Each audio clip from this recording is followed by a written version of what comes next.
Good morning, good afternoon and good evening my dear students.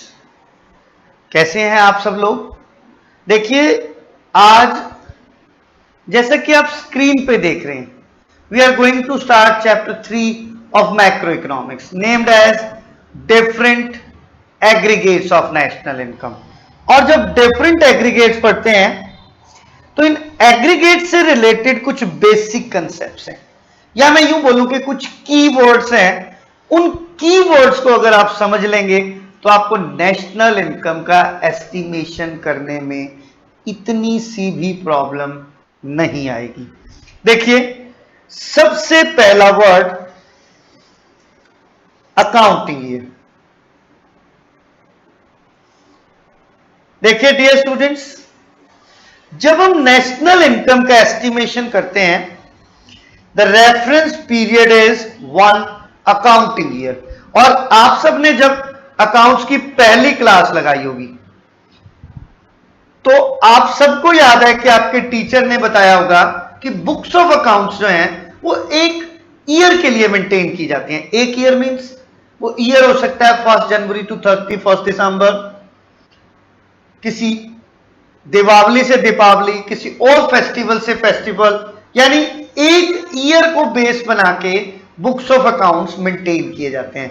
पर India का taxation department जो accounting year consider करता है, that is duration of 1 April to 31 March.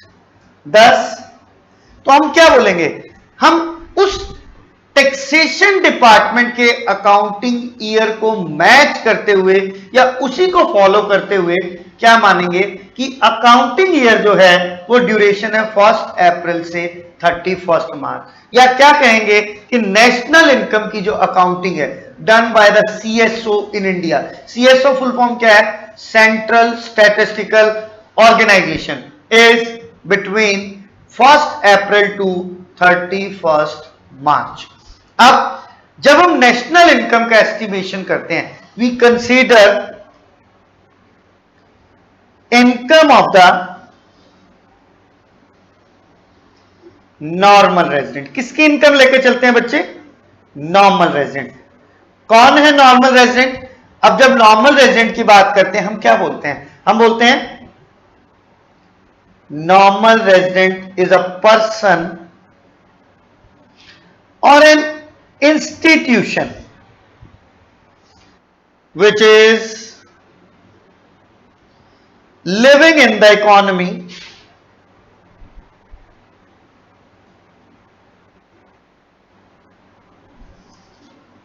for 1 year or more।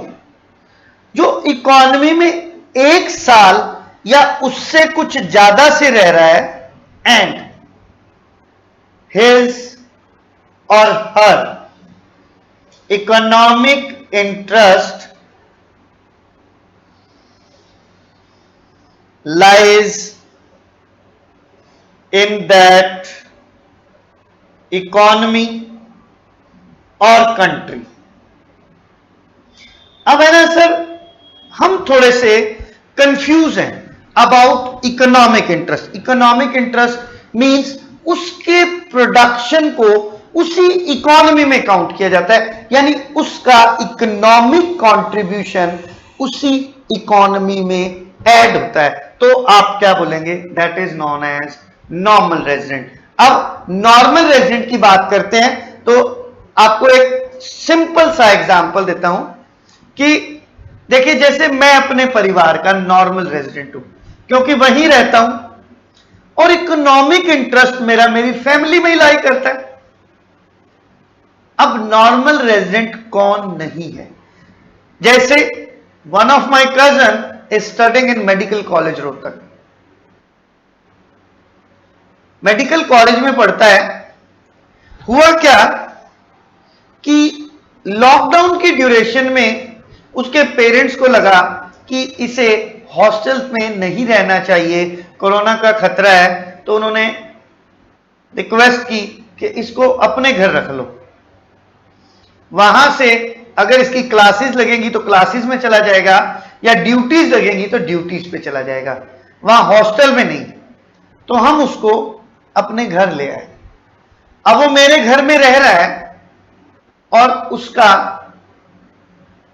Internship का time चल रहा है। Internship में उसको स्कॉलरशिप मिलती है, स्टाइफन मिलता है, वो अर्न कर रहा है, रह रहा है, लेकिन उसकी इनकम को मैं अपनी फैमिली में ऐड नहीं कर सकता, क्योंकि उसका इकोनॉमिक इंटरेस्ट मेरी फैमिली में लाई नहीं करता। तो ये बेटा लॉजिक है जिसको आप ध्यान से देख लीजिए, बहुत अच्छे से समझ लीजिए कि वो जो भी है उसका प्रोडक्शन वो वहीं अर्न करेगा, वहीं खर्च करेगा, और उसकी प्रोडक्टिविटी का क्रेडिट इकोनॉमी को ही मिलेगा। तो हम मानेंगे कि इकोनॉमिक इंटरेस्ट लाई करता है, एंड ही और she will be considered as a normal resident. अब नॉर्मल रेजिडेंट के कंसर्न में देयर आर सम फीचर्स। अब जब फीचर्स की बात करते हैं तो एक बार ध्यान से देखिए। First feature, person as well as institution both can be normal resident of the economy. जैसे आप सब तो इंडिया के नॉर्मल रेजिडेंट हैं ही, इसी तरह से अगर हम बात करें टाटा मोटर्स, तो टाटा मोटर्स क्या है? एक इंस्टीट्यूशन है, और institution is living in the economy, working for the economy, and economic interest lies in the economy. और जिस तरह से आपको ज्यादा बताने की आवश्यकता नहीं है, जैसे आपको पता है कि आप कंपनी पढ़ते हैं अपने कॉमर्स में, अपनी अकाउंटेंसी में, तो कंपनी भी तो क्या बोलते हैं? It is imaginary legal entity.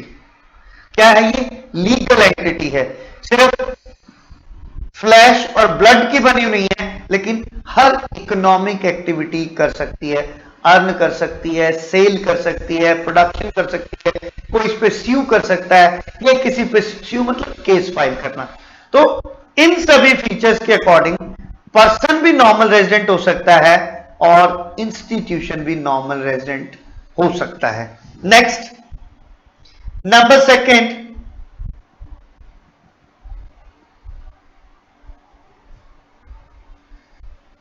Official executives. देखिए, जब बात करते हैं ऑफिशियल एग्जीक्यूटिव्स, ऑफिशियल एग्जीक्यूटिव जैसे पॉलिटिकल एग्जीक्यूटिव्स, एम्बेसडर्स एटसेट्रा, अब ये किसी भी कंट्री में काम करें, they are normal resident of their own country.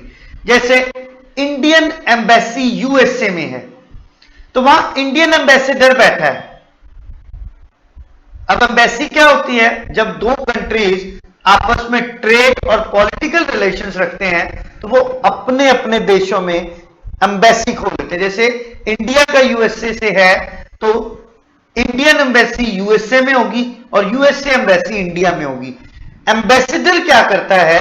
वो हर पॉलिटिकल एक्टिविटीज को की इंटीमेशन अपनी कंट्री को देता है, और जो एक देश से दूसरे देश में जाता है उसके डॉक्यूमेंट्स को वेरीफाई करके फिर उसे अपने देश में जाने की परमिशन देता है। तो जो इंडियन एम्बेसडर यूएसए में है, इराक में है, ईरान में है, कनाडा में है, ऑस्ट्रेलिया में है, यूके में है, वो वर्किंग फॉर इंडिया, काम इंडिया के लिए कर रहा है, लिविंग आउटसाइड है, लेकिन वो फिर भी नॉर्मल रेजिडेंट ऑफ इंडिया है, क्योंकि उसका इकोनॉमिक इंटरेस्ट इंडिया में लाई करता है। Is that clear?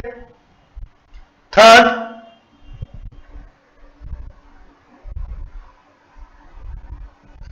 Workers of international institutions. अब जब बात करते हैं इंटरनेशनल इंस्टीट्यूशंस, जैसे एग्जांपल देता हूं, IMF, world bank, WHO, WTO etcetera. In institution में काम करने वाले पर्सन किसी भी देश में काम करें, वो अपने देश के नॉर्मल रेजिडेंट होते हैं। फॉर एग्जाम्पल, अगर वर्ल्ड बैंक में कोई इंडियन काम कर रहा है, चाहे वो यूएसए में रह रहा है, यूके में रह रहा है, कहीं भी रह रहा है, he is normal resident of India. अब सर बात समझ में नहीं आई, इसको थोड़ा सा एग्जाम्पल देके क्लियर करो। हमने कहा Indian working in world bank is normal resident of India while he is working in USA। तो देखिए, जैसे ये जो इंटरनेशनल इंस्टीट्यूशंस हैं are not a property of a single country, these are property of all the member countries. इनकी ownership किसी एक country के पास नहीं है, सभी मेंबर कंट्रीज के इक्वल राइट्स हैं। अब जैसे आईएमएफ, वर्ल्ड बैंक के जितने मेंबर कंट्रीज हैं, उन सबका इक्वल राइट है वर्ल्ड बैंक पे। तो अगर इंडिया काम कर रहा है तो इंडिया की भी राइट सेम है, तो automatically Indian working for India, economic interest फिर उसका इंडिया में लाई करेगा, तो वो इंडिया का ही नॉर्मल रेजिडेंट होगा। अब थोड़ा सा नॉर्मल से एग्जांपल से समझते हैं। जैसे आपने सुना होगा Hindu undivided family business. Hindu undivided family business कौन सा होता है? जिसे फैमिली के किसी एल्डर मेंबर ने स्टार्ट किया होता है और फिर धीरे धीरे फैमिली की जो चेन होती है वो उसके अंदर एडजस्ट होती चली जाती है। जैसे पापा के दादा ने फैक्ट्री स्टार्ट की, दादा के बाद हमारे दादा उस पर बैठने लगे।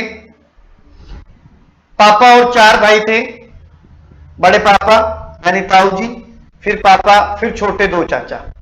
अब मेन जो फैक्ट्री संभालते हैं वो दादाजी। दादाजी को कर्ता बोलेंगे, उसके बाद बड़े पापा, फिर पापा, फिर 2 चाचा, सबके इक्वल राइट्स हैं। और जो जो वर्किंग कंडीशन में, वर्किंग एज में आता जाएगा वो फैक्ट्री में एडजस्ट होता जाएगा, उन सबको बोलते हैं को पार्टनर्स। इसी तरह से इंटरनेशनल इंस्टीट्यूशंस है, एक कंट्री इनिशिएटिव लेती है, बाकी सभी मेंबर्स जो होते हैं वो अपने आप इसके मेंबर्स बनके को पार्टनर्स की तरह बनते जाते हैं। और जितने भी लोग काम करेंगे वो ये नहीं कहेंगे कि मैं अपने फादर की फैक्ट्री में काम करता हूं, मैं अपने दादाजी की फैक्ट्री में काम करता हूं, सब बोलेंगे I am working in my on factory. तो इसी तरह से जो मेंबर कंट्रीज के रेजिडेंट्स हैं, they are working for their own institution, that's why they are resident of their own country. Fourth is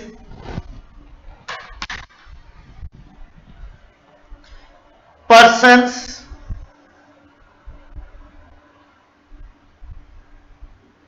living near the border,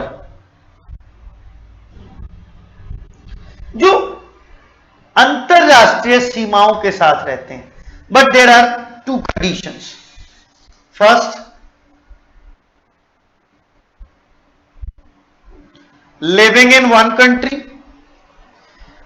एक देश में रहते हैं, and they are working in another country। एक देश में रहते हैं और दूसरे देश में काम करते हैं। अब सभी इंटरनेशनल बॉर्डर्स पे हमारा हिंदुस्तान पाकिस्तान जैसा प्यार नहीं है। देखिए नेपाल में भी है, नेपाल बॉर्डर पे लोग रहते हैं, इंडिया के विलेजेस में रहते हैं और वर्किंग करने नेपाल जाते हैं, या नेपाल के विलेजेस में रहते हैं, काम करने इंडिया में आते हैं। तो क्वेश्चन ये अराइज होता है, they are normal resident of which country in which they are living. जिस देश में रहता है नॉर्मल रेजिडेंट उस कंट्री का होगा, भले ही वो काम करने दूसरे देश में जाता है, शाम को वापस आ जाता है। तो इस तरह के लोग जो होते हैं, they are normal resident of their on countries. Next, fifth is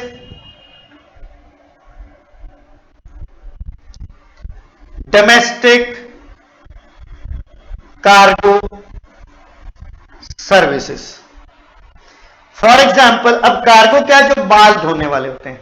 for example, एक इंडियन शिप है, वो माल उठाता है और वेरियस कंट्रीज में से होता हुआ सामान उठाता है, सामान छोड़ता है, उठाता है, छोड़ता है, उठाता है, छोड़ता है, और वापिस अपने देश तक पहुंचते पहुंचते 2 ईयर्स लगा देते. अब वो पूरा अकाउंटिंग ईयर या 1 ईयर से ज्यादा हो गया, वो अपने देश में नहीं है, लेकिन उसका इकोनॉमिक इंटरेस्ट कहां लाई करता है, lies in his own country. तो इस तरह की जो डोमेस्टिक कार्गो सर्विसेज होती हैं are normal resident of their own countries. Clear है जी. तो ये पहला हो गया नॉर्मल रेजिडेंट. तो अब हम 2 कंक्लूजन पे निकलाए. नंबर 1, नेशनल इनकम का एस्टिमेशन करते हैं 1 अकाउंटिंग ईयर के लिए, और नंबर 2, नेशनल इनकम में हम नॉर्मल रेजिडेंट्स की इनकम को ऐड करते हैं. इज दैट क्लियर और नॉट? ये 2 बातें अभी ध्यान रखेंगे, एक अकाउंटिंग ईयर और दूसरा नॉर्मल रेजिडेंट. और ये जो नॉर्मल रेजिडेंट वाला टॉपिक है, it will work for 1 year question also, 1 marks question also. Year नहीं, 1 मार्क क्वेश्चन ऑल्सो. अब पेज चेंज करते हैं. Wait for a while please.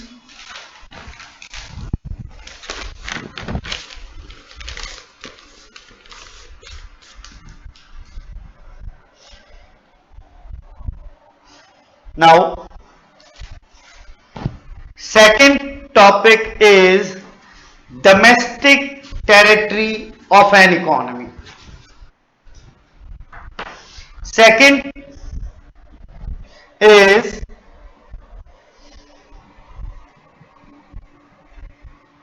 domestic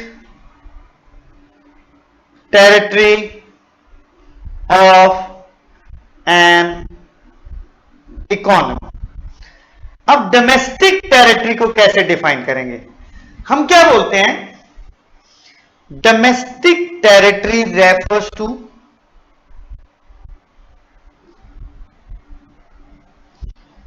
economic boundary of an economy. यानी हम, अगर मैं हिंदी में बात करूं तो हम कहते हैं डोमेस्टिक टेरिटरी मतलब एक देश की घरेलू सीमा, यानी लिमिट्स, बाउंड्रीज. अब यहां सरफेस बाउंड्रीज की बात नहीं हो रही. जिन बाउंड्रीज की बात हो रही है दैट इज इकोनॉमिक बाउंड्री, यानी जहां तक हम अर्न कर सकते हैं, that is domestic territory of an economy. It include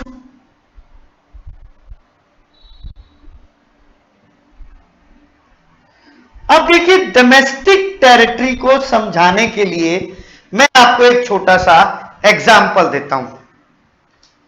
देखिए, डोमेस्टिक टेरिटरी का मतलब है आपकी घरेलू सीमा में वो कौन कौन से साधन आते हैं जिनके थ्रू आप अर्निंग करते हो, और वो अर्निंग आपकी ग्रोस डोमेस्टिक प्रोडक्ट में ऐड होती है. देखिए, जैसे एक लड़का है जिसने बीटेक की है, और बीटेक करने के बाद एक बहुत अच्छी कंपनी में जॉब करता है. अब उसकी शादी की बातचीत चल रही है, तो अलग अलग जगह से रिश्ते आ रहे हैं. तो एक दिन उसकी बुआ के घर से फोन आया कि उसके फादर के पास कि भाई, मेरे पड़ोस में एक लड़की है, शी डिड MBBS, डॉक्टर है और आपके परिवार के लिए अच्छी है. मैंने लड़के का फोटो दिखाया था, उसको अच्छा लगा और वो इंटरेस्टेड है शादी के लिए, पर वो पहले घर बाहर देखना चाहते हैं, यानी आपकी डोमेस्टिक टेरिटरी देखना चाहते हैं, इकोनॉमिक बाउंड्री देखना चाहते हैं कि आप कितना अर्न करते हो, आपका रिसोर्सेज कितने हैं. अब वैसे तो डोमेस्टिक टेरिटरी की बात करें तो हम जिस घर में रहते हैं उस घर के बाउंड्री को डोमेस्टिक टेरिटरी बोलेंगे. पर यहां इनकम से रिलेटेड बात हो रही है तो इकोनॉमिक टेरिटरी की बात हो रही है। अब इकोनॉमिक टेरिटरी की बात कैसे करेंगे, सुनिए ध्यान से। अब उस लड़के को ना भेज के उसके पेरेंट्स ट्रेन से आ रहे हैं फ्रॉम ग्वालियर, छोटे भाई को भेज दिया गाड़ी देके और उसको व्हाट्सएप पे उसके मम्मी पापा की फोटो दिखा दी गई कि देख ये मम्मी पापा है, इनको लेके आना है, गाड़ी ले जा बड़ी वाली फॉर्च्यूनर और ले आ, भाई के रिश्ते के लिए आ रहे हैं, ले जा। क्यों, दिखावा भी तो करना है ना, शादी करनी है भाई की। अब फॉर्च्यूनर लेके वो चला गया, ट्रेन आई, फोन से देखा, पहचान लिया, पैरवार लगाया, अंकल नमस्ते, आंटी नमस्ते, आइए, कोई दिक्कत तो नहीं हुई ट्रेन में? अरे नहीं नहीं बेटा, हमने तो फर्स्ट क्लास की बुकिंग कराई थी, एसी में आराम से आए हैं, एक्सेट्रा, ऐसे बातें हुई। बैग रख दिए गाड़ी में पीछे, दोनों को बिठा लिया। अब लड़के को ट्रेंड करके भेजा है कि जो भी कुछ है सारे रास्ते में उसे सपना सब कुछ दिखाता हुआ आइयो, कल हमें ना दिखाना पड़े। अब लड़के ने रेलवे रोड से गाड़ी ली और इधर मोड़ ली झज्जर रोड वाली तरफ से। अब झज्जर रोड वाली तरफ से एक गली की तरफ हाथ करके दिखा रहा है, कह रहा है कि अंकल हमारा पुराना घर यहां होता था, बहुत बड़ा, फिर थोड़ा सा यहां मोहल्ले जैसा एनवायरनमेंट है तो हमने सेक्टर में कोठी बना ली। अब यह भी बड़ा घर है, 400 गज का है, किराए पे चढ़ा रखा है, अच्छा किराया आता है। तो पहला सोर्स इनकम का कहां जाएगा? डोमेस्टिक टेरिटरी में। अब झज्जर रोड से इधर गया, कह रहा है अंकल ये देखो बाहर मोड़ पे है, ये इधर किला रोड है, बहुत बड़ी कपड़े की मार्केट है, अपना एक शोरूम है वहां पे, हम चलाते नहीं, किराए पे दे रखा है, क्योंकि पापा ने ले रखा था, पीछे इंजीनियरिंग का बहुत बुरा हाल था, तो सोचा भाई कल को दिक्कत हुई तो भैया का शोरूम करवा देंगे। पर अब वो किराए पे दे रखा है, 60,000 पर मंथ किराया आता है। अब पहला मकान, दूसरा शोरूम। अब वो आपके घर से नहीं लगता, पर डोमेस्टिक टेरिटरी में है, इकोनॉमिक बाउंड्री में है। वहां से मोड़ा, अशोक का चौक पे आ गए, वहां कॉम्प्लेक्स में दिखाया कि ये जो सामने वाला ऑफिस है ये अपना है, यहां फाइनेंस का और ट्रांसपोर्ट का काम है, ये चाचा संभालते हैं, हमारा सब इकट्ठा ही है, पापा चाचा साथ साथ है। तीसरा सोर्स आ गया। अब चलने लगे तो दिल्ली बाईपास की तरफ मुड़े, वहां एक बड़े से प्लॉट में 4-5 बड़े बड़े डंपर ट्रक खड़े थे कि ये प्लॉट अपना है, गाड़ियां अपनी है। आजकल लॉकडाउन का टाइम है, थोड़ा सा इकोनॉमिक एक्टिविटीज डाउन चल रही हैं, तो 4-5 गाड़ी खड़ी रहती हैं, 4-5 चलती रहती हैं। ये चौथा सोर्स हो गया, इकोनॉमिक टेरिटरी, इकोनॉमिक बाउंड्री। तो ये सब जो इसी तरह से इसको वास्ट करते जाओ, इकोनॉमी एज ए होल पे देखो, तो कोई भी सोर्स कहीं भी काम करता है आपका, वो आपकी डोमेस्टिक टेरिटरी में। अब आगे चले, सेक्टर की तीसरी पुलिया से मुड़े, 2 प्लॉट खाली पड़े, कह रहे ये एक प्लॉट अपने ही है, बस पापा कह रहे थे थोड़े दिन बाद यहां कंस्ट्रक्शन लगा के पीजी खोल देंगे, एक तरफ बॉयज का एक तरफ गर्ल्स का, एक की एंट्रेंस इस तरफ से कर देंगे, 2 गली का, दूसरे की एंट्रेंस दूसरी तरफ से कर देंगे, और उसको कोई भी संभाल लेगा, पापा संभाल लेंगे, मैं संभाल लूंगा, भैया देख लेंगे, क्या है, बच्चों से मंथली पैसा ही तो इकट्ठा करना है, सर्वेंट रख देंगे, चलता रहेगा। उसके बाद बढ़िया सी आलीशान कोठी, ये अपना घर है अंकल जी, हॉर्न बजाया, गेट खुला, अंदर ले गया, ये सब कुछ क्या है? It is domestic territory. तो ऐसे ही देश की डोमेस्टिक कहानी अच्छी लगी हो तो आपको कंसेप्ट भी समझ आएगा, ध्यान से कहानी सुनना। अब एक बार फिर सुन लो, अगर अच्छी लगी हो तो रिवाइंड करके फिर सुन लो। हाँ जी, domestic territory refers to economic boundary of an economy. It include, सबसे पहले क्या इंक्लूड करेगा, देखिए, जैसे अब कंट्री से देख रहे हैं तो ये ऐसे कोई भी स्क्वायर या रेक्टेंगल उसमें देश नहीं होता, पर वैसे ये सरफेस बाउंड्री जहां वायर्स लगी हुई हैं, आर्मी खड़ी हुई है, इसको बोलते हैं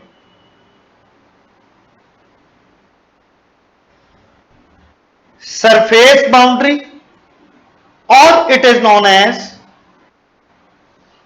पॉलिटिकल बाउंड्री। वो बच्चे जिन्होंने मैप भरा है 10th क्लास में, उन्हें पता है कि उसको पॉलिटिकल मैप कहते हैं, जो देश की सरफेस बाउंड्री को शो करता है। तो पहला हो गया सरफेस बाउंड्री, यानी जमीन की सीमा। सेकेंड इज सी बाउंड्री, जहां तक आपके फिशरमैन फिशिंग करने जा सकते हैं या और भी कोई इकोनॉमिक एक्टिविटी सी से रिलेटेड है जहां तक फ्रीली जा सकते हैं।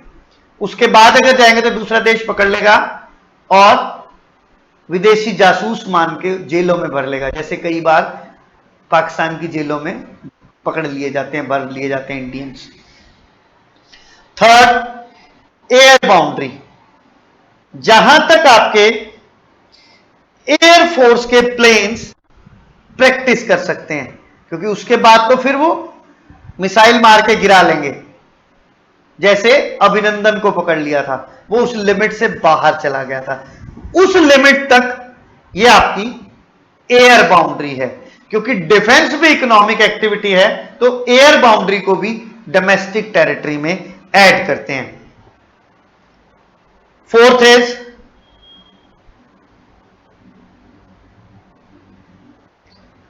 Floating platforms. सर ये क्या होते हैं फ्लोटिंग प्लेटफॉर्म्स? तो बेटा फ्लोटिंग प्लेटफॉर्म्स होते हैं, जैसे आपने ज्योग्राफी में पढ़ा है कि 1/4 सरफेस है और 3/4 वाटर है, तो 1000 ऑफ माइल्स पानी है, उस पानी के बाद दूसरा देश है, तो पेट्रोलिंग करने के लिए, ऊपर से जाते हुए प्लेन्स को रास्ता दिखाने के लिए, शिप्स को डायरेक्शन देने के लिए बहुत बड़े बड़े कंक्रीट के प्लेटफॉर्म्स बना के उन पे लकड़ी के चैम्बर बना दिए जाते हैं, जनरेटर्स लगा दिए जाते हैं, राडार इंटरनेट लगा दिया जाता है। वो एक तरह से डिफेंस प्लेटफॉर्म होता है, वहां से बैठ के कंट्री के लिए पेट्रोलिंग की जाती है, शिप्स को और एरोप्लेन्स को डायरेक्शन दी जाती है, और वो इतने बड़े बड़े होते हैं वॉर के टाइम पे फाइटर प्लेन्स टेक ऑफ और लैंड भी कर सकते हैं। तो जिस कंट्री के होते हैं वो उसकी इकोनॉमिक टेरिटरी में, डोमेस्टिक टेरिटरी में काउंट होते हैं। And fifth is domestic factors,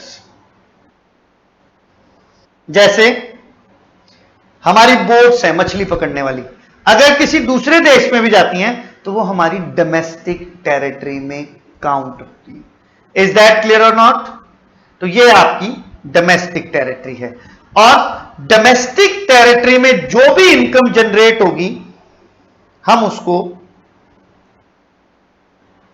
domestic income बोलेंगे। इज दैट क्लियर और not? Income earned in the domestic territory is known as domestic income.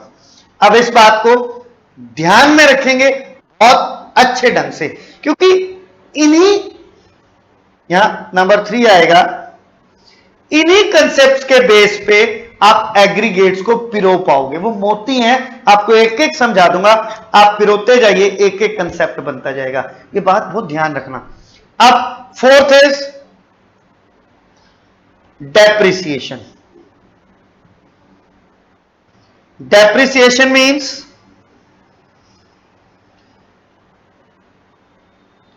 consumption of fixed capital। पिछले notes में fix factor लिखा हुआ है तो भी कोई बात नहीं, फिक्स फैक्टर और fix capital is one and same thing. अब सर आपने पिछले वीडियो में ही तो बताया था डेप्रिसिएशन का मीनिंग, मैं कोई इतना बेवकूफ थोड़ी आप बार बार बताओगे, पर कोई बात नहीं, एक बार फिर पढ़ लेते हैं। लो हम क्या कहेंगे, depreciation refers to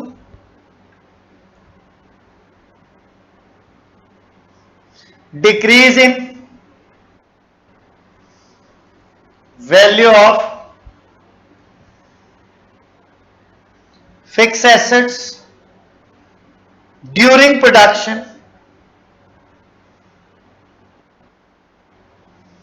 due to number 1 normal wear and tear,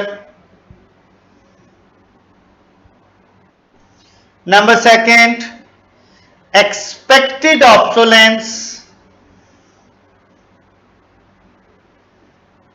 number 3 accidental damages। अब ये सब आपको पता है, लेकिन डेप्रिसिएशन की जब हम न्यूमेरिकल्स करेंगे it's abbreviation will be DEP। Depreciation. अब इसी तरह से आप एक और कंसेप्ट यूज करेंगे which is known as net indirect tax. Abbreviation क्या होगी बच्चा इसकी? NIT, net indirect tax. अब ध्यान से सुन लीजिए, नेट इनडायरेक्ट टैक्स, जब आप मार्केट में जाते हैं तो आप इनडायरेक्ट टैक्स पे करके आते हैं। क्या होता है sir indirect tax? Indirect tax वो होता है जो लगता सेलर या प्रोड्यूसर पे है लेकिन उसका फाइनल बर्डन बायर तक जाता है। That is known as net indirect tax. किस तरह से निकालते हैं? It is indirect tax minus subsidy. Indirect tax में से सब्सिडी माइनस कर देंगे तो that will be net indirect tax. Indirect tax के एब्रीविएशन क्या है? इनडायरेक्ट टैक्स के एब्रीविएशन है आईटी और सब्सिडी को बोलेंगे एस। सर इनडायरेक्ट टैक्स तो आपने बता दिया, अब सब्सिडी बता दो। सब्सिडी मैं आपको डेफिनेशन के साथ बताता हूं, देखिए जरा।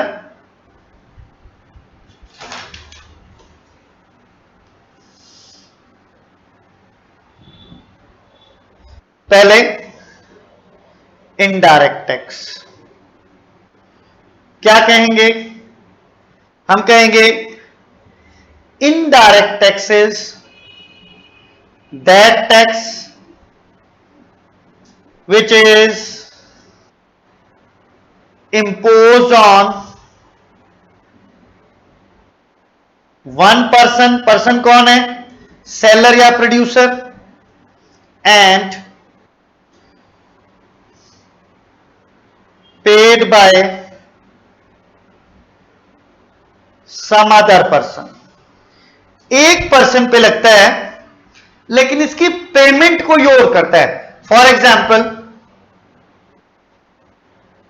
जीएसटी, यानी इस टाइम इंडिया में सिंगल इनडायरेक्ट टैक्स है, that is GST, goods and services tax. और एक बात ध्यान रखनी है, किसी भी न्यूमेरिकल में अगर जीएसटी दे रखा है तो उसके अलावा कोई अदर टैक्स आप एंटरटेन नहीं करेंगे। ये इनडायरेक्ट टैक्स हो गया। अब इनडायरेक्ट टैक्स के बात करते हैं, बात सब्सिडी की। एक नया कंसेप्ट है, मैं पहले आपको एग्जांपल से बताता हूं। लेट एक कंपनी ने कोरोना की दवाई इन्वेंट की। अब दवाई इन्वेंट की तो बहुत महंगी पड़ी। एक जो है वैक्सीन वर्थ ₹750। अब गवर्नमेंट को लगा भाई कोरोना इनकम पूछ के तो नहीं आता, रिच को भी होगा पुअर को भी होगा, तो उन्होंने कहा क्यों ना जो हम रिचर सेक्शन से टैक्स इकट्ठा करते हैं ये पुअरर को या इकोनॉमी को सब्सिडाइज कर दें। उन्होंने कंपनी से बात की कि पर वैक्सीन पे हम आपको ₹500 देंगे, neither we will take back nor interest is charge, यानी 750 में से ₹500 हम दे देंगे, आप ₹500 सस्ता करके बायर को दे दो, ठीक है जी। इस अमाउंट को क्या बोलते हैं? सब्सिडी। यानी गवर्नमेंट एक अमाउंट प्रोड्यूसर को दे देती है जो ना वापस ले सकती है और ना ही उस पर कोई इंटरेस्ट चार्ज करती है, that is called subsidy and it is given for the relaxation of consumer. Clear है जी? एक बार मीनिंग देखिए तब आपको समझ आएगा। Subsidy is that amount given by the government to the producer for the relaxation of consumer, neither it is taken back nor any interest is charged। ना तो इस पैसे को वापस लेते हैं, ना इस पे कोई इंटरेस्ट लगता है। जैसे आपके सिलेंडर पे कैश सब्सिडी आती है, वहां कैश क्यों आती है? क्योंकि सभी बायर्स का रिकॉर्ड गवर्नमेंट के पास है। आप सिलेंडर खरीदते हैं, आपका पूरा रिकॉर्ड है, आपके अकाउंट में पैसा आ जाता है। लेकिन दवाई खरीदने वाले का अकाउंट नहीं है, इसलिए वो पैसा सीधा प्रोड्यूसर को दे दिया जाता है। प्रोड्यूसर उतना सस्ता करके आपको दे देता है। 10 NIT net indirect tax is equal to indirect tax minus subsidy. एक बार आपको फिर बता दिया। अब एक टर्म और यूज करेंगे, दैट इज नंबर 6,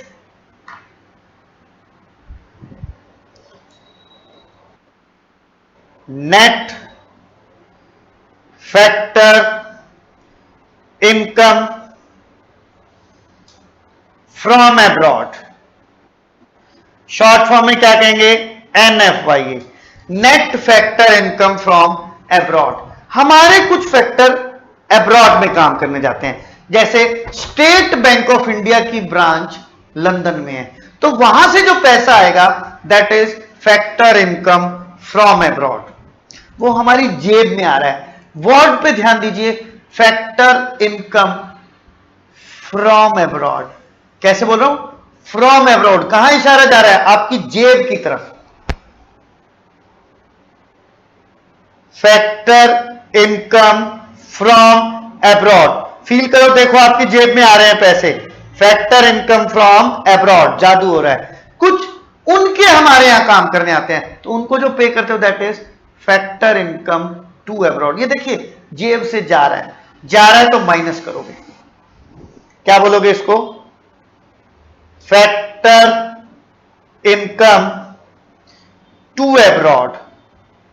तो ये from abroad minus to abroad is equal to net factor income from abroad. ये जो 6 वर्ड्स हैं, इन 6 कंसेप्ट के ऊपर 6 वर्ड्स हैं, उनको ध्यान से सुन लीजिए, जो आप एक एक इस्तेमाल करोगे। जैसे फर्स्ट वर्ड इज ग्रॉस, हम एब्रीवेशन यूज करेंगे G। जहां पे भी ग्रॉस लिखा होगा उसमें डेप्रिसिएशन जुड़ा हुआ होगा। अब एक एक चीज, इन 6 वर्ड्स को जिसने पकड़ लिया उसकी 40% नेशनल इनकम फिनिश हो गई। तो यहां क्या लिखा? Depreciation is included. अगला वर्ड क्या है? नेट। जहां नेट होगा वहां एब्रीवेशन क्या होगी उसकी? N। कोई भी कंसेप्ट अगर नेट लेवल पे है तो आप क्या कहेंगे? Depreciation is not included. यहां पर डेप्रिसिएशन जुड़ा हुआ नहीं है। Next, first gross, second net, third is national. Abbreviation इसकी भी एन होगी, लेकिन घबराइए मत, ये ग्रॉस और नेट कंसेप्ट में पहले नंबर पे होंगे, नेट दूसरे नंबर पे होगा, आपको कंफ्यूजन नहीं आएगा। नेट नेशनल ऐसे लिखा होगा, पहला एन नेट के लिए, दूसरा एन नेशनल के लिए। कोई भी कंसेप्ट अगर आप नेशनल लेवल पे पढ़ेंगे तो उसमें NFYA net factor income from abroad जुड़ी हुई होगी। तो आप यहां क्या लिखेंगे? Net factor income from abroad is included in it. ठीक है जी, and it is income of normal resident. Fourth है आपका, फोर्थ इज डोमेस्टिक, यानी income of the domestic territory. अब डोमेस्टिक टेरिटरी में क्या नहीं जुड़ा हुआ? आप कहेंगे NFYA इज नॉट इंक्लूडेड, कि इसमें NFYA इंक्लूडेड नहीं है। Fifth word is market price. Abbreviation होगी बच्चे MP। कोई भी चीज आप मार्केट से परचेज करके आते हैं तो क्या पे करके आते हैं? Market price.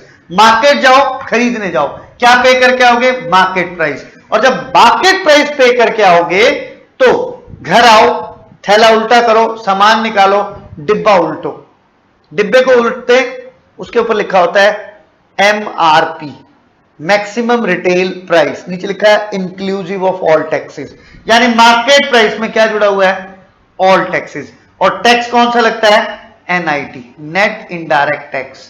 तो कोई भी चीज अगर आप मार्केट प्राइस पे लाओगे तो क्या कहोगे, net indirect tax is included, कि इसमें नेट इनडायरेक्ट टैक्स जुड़ा हुआ है। सिक्स्थ, फैक्टर कॉस्ट, यानी अभी कोई चीज मार्केट तक नहीं पहुंची, प्रोड्यूसर के पास है, किस पे है, फैक्टर कॉस्ट पे। अगर फैक्टर कॉस्ट पे है, मार्केट प्राइस पे नहीं है, तो इसमें क्या नहीं जुड़ा हुआ, NIT नहीं जुड़ा हुआ। तो आप यहां क्या लिखोगे, NIT इज नॉट इंक्लूडेड। इन सबको एक बार रिवाइज कर लेंगे। ग्रॉस में डेप्रिसिएशन है, नेट में डेप्रिसिएशन नहीं है। ग्रॉस में डेप्रिसिएशन है, नेट में डेप्रिसिएशन नहीं है। नेशनल में NFIA है, डोमेस्टिक में NFIA नहीं है। मार्केट प्राइस में NIT है, फैक्टर कॉस्ट में NIT नहीं है। ये 6 वर्ड याद करने इज नॉट डिफिकल्ट। इसके बेस पे बनाएंगे कन्वर्जन टेबल, इंग्लिश में बोलते हैं कन्वर्जन टेबल, और मैं बोलता हूं जादू की पर्ची, जो आपकी जेब में रहेगी। तो आपका न्यूमेरिकल, आपकी definition, everything will be automatically clear, सब कुछ आपका धड़ाधड़ होता चला जाएगा। तो इट इज जादू की पर्ची। आओ बनाएं सुंदर पर्ची, देखिए जरा बोर्ड पे, सॉरी स्क्रीन पे।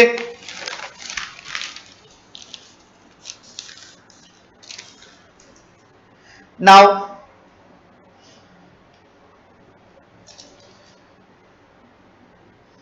कन्वर्जन टेबल,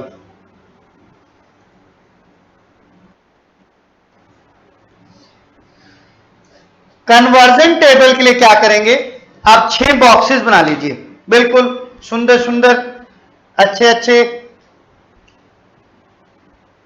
फर्स्ट, सामने सेकंड, उसके बाद थर्ड,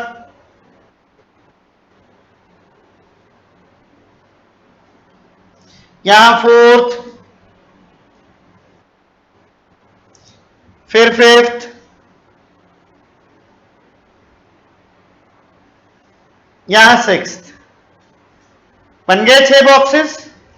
अब ये 6 बॉक्सेस कैसे काम आएंगे आपके, देखिए पहले में gross, abbreviation is G, gross में जो जुड़ा होता है प्लस करके लिख दीजिए, डेप्रिसिएशन। सामने अपोजिट वाला लिखेंगे, नेट एब्रीवेशन एन, इसमें डेप्रिसिएशन नहीं होता, माइनस करके लिख देंगे, ठीक है जी। अगला वर्ड नेशनल। सर मुझे कंफ्यूजन होगा, बेटा कंफ्यूजन नहीं होगा, ये नेट अपनी जगह पे रहेगा, नेशनल का प्लेस अलग है। नेशनल, इसमें क्या जुड़ा हुआ है, net factor income from abroad. यहां डोमेस्टिक, एब्रीवेशन डी, इसमें क्या नहीं है, NFYA नहीं है। फिर next is market price, abbreviation is MP। क्या देखे आते हो मार्केट में, सर NIT, फुल फॉर्म क्या है NIT की, नेट इनडायरेक्ट टैक्स। कैसे निकालते हो, indirect tax minus subsidy. NFIA कैसे निकालते हो, फैक्टर इनकम फ्रॉम अब्रॉड, जेब में आने दो, फैक्टर इनकम टू अब्रॉड, जेब से जाने दो, जो बच गया that is NFYA, net factor income from abroad. Next is factor cost, क्या कहेंगे, FC माइनस NIT। अब क्या करोगे, अब आजकल बहुत लॉकडाउन में रामायण देख रहे हैं हम, चलो रामायण की तरह तीर चलाएं। क्या करेंगे, अगर ग्रॉस को कन्वर्ट करना है नेट में, कंसेप्ट दे रखा है ग्रॉस और आपको क्या बनाना है नेट। सामने क्या कमांड दे रखी है माइनस डेप्रिसिएशन। ग्रॉस को नेट में कन्वर्ट करना है, क्या करेंगे माइनस डेप्रिसिएशन। नेट को ग्रॉस में कन्वर्ट करना है, क्या करोगे प्लस डेप्रिसिएशन। नेशनल को डोमेस्टिक में कन्वर्ट करोगे माइनस एनएफवाईए। डोमेस्टिक को नेशनल में कन्वर्ट करोगे प्लस एनएफवाईए। मार्केट प्राइस को फैक्टर कॉस्ट में कन्वर्ट कीजिए माइनस एनआईटी और फैक्टर कॉस्ट को मार्केट प्राइस में कन्वर्ट कीजिए प्लस एनआईटी। ये आपकी कन्वर्जन टेबल है। सर ये कैसे यूज होती है? देखिए मान लीजिए आपने मीनिंग बनाना है और आपको फर्स्ट कंसेप्ट बिल्कुल शॉर्ट में बता रहा हूं। गिवन है gross domestic product at market price. Next video में सब कुछ एक्सप्लेन किया हुआ है, आप देख लेंगे। वो पहले शूट की थी, ये बाद में है, ताकि पहले की ऐसे ही पर लगा कि बेसिक कंसेप्ट्स के बिना बच्चे नहीं कर पाएंगे, दैट्स व्हाई इसको करना पड़ा। देखिए gross domestic product at market price, एक एक वर्ड को देखेंगे। पहला वर्ड क्या है ग्रॉस। ग्रॉस क्या कहता है डेप्रिसिएशन है। डी फॉर डोमेस्टिक टेरिटरी यानी एनएफवाई नहीं है। पी फॉर प्रोडक्ट, प्रोडक्ट मतलब final goods and services at its market price. तो मीनिंग कैसे बनाते थे हम? शुरू के 4-5 वर्ड्स और लास्ट के 4-5 वर्ड्स अपने पास से लगा देते थे। जैसे आपने लिखा स्टार्टिंग की it is the sum total of, और लास्ट में क्या लिखेंगे ड्यूरिंग एन अकाउंटिंग ईयर। अब मीनिंग कैसे बनेगा? जो ये लिखा हुआ है इसको उल्टा चला दो। कैसे? आपने लिखा it is the sum total of, यहां से शुरू कीजिए, sum total of market price of. Next word is product. Product means final goods and services. It is the sum total of market price of final goods and services. अगला word क्या है domestic territory. Produced in domestic territory of an economy. अगला word क्या है gross. क्या लिखेंगे along with depreciation during an accounting year. देखिए इसी कन्वर्जन टेबल से आपने क्या किया मीनिंग बना लिया। इसी से आप फॉर्मूला बना सकते हैं। जैसे आपको चाहिए जीडीपी एट एमपी और सामने गिवन है एनएनपी एट एफसी। ये गिवन है, इधर गिवन। बनाना क्या है जीडीपी एट एमपी। जो बनाना है उसको इधर रखिए right, sorry left hand side पे, और जो चाहिए उसको राइट हैंड साइड पे। सॉरी जो गिवन है वो राइट पे, जो चाहिए वो लेफ्ट पे। देखिए नेट से बनाना है ग्रॉस, नेट से बनाना है ग्रॉस। सामने क्या लिखी हुई है कमांड प्लस डेप्रिसिएशन। हमें इधर जाना है, मैं एरो बना रहा हूं, गिवन इधर रिक्वायर्ड इधर। मैं लिख रहा हूं, आप लिख के रखेंगे अपनी कॉपी में कि गिवन आप राइट हैंड साइड पे लेंगे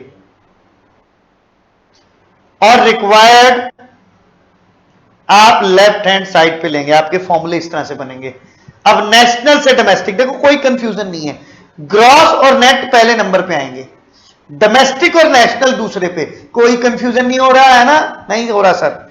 अब नेशनल से डोमेस्टिक, नेशनल से डोमेस्टिक क्या बोल रहे हैं सामने माइनस एनएफवाई। फैक्टर कॉस्ट से मार्केट प्राइस, फैक्टर कॉस्ट से मार्केट प्राइस क्या बनाओगे प्लस एनआईटी। बन गया फॉर्मूला। ऐसे फॉर्मूले बनेंगे, इससे ऐसे आपकी डेफिनेशंस बनेंगी जो कि पहले एक वीडियो में different aggregates of national income में पहले से रिकॉर्ड किए जा चुके हैं। ये सिर्फ नॉलेज सेक आपको दिया जा रहा है ताकि आप इस चैप्टर को बहुत अच्छे से समझ सकें, मार्क्स अच्छे ले सकें। इसी तरह से पढ़ते रहिए, काम करते रहिए। Have a good day, bye, thank you.